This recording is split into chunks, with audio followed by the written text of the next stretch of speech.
Katika dunia ya leo tungetengeneza viongozi wakubwa, tungetengeneza watu wenye uwezo mkubwa, tungetengeneza kizazi kisicho teteleka, tungetengeneza watu ambao ni majasusi. Ni kwa sababu walikosa nguvu moja ambao inaitwa the power of I. Mwisho wa siku wakajizalau nafsi zao, wakazalau vipawa vilivyomo ndani yao, wakazalau uwezo uliopo ndani yao, na mwisho wa siku wakapotea hao watu, kwa sababu hawakujua nguvu iliyopo ndani yao ya mimi.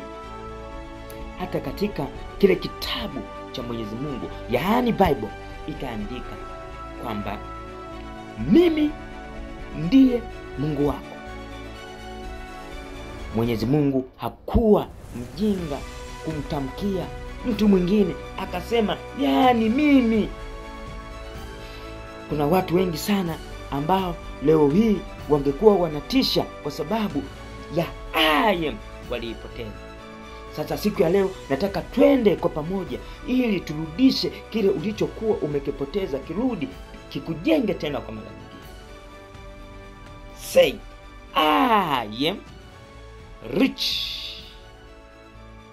I am happy. I am beautiful. I am handsome.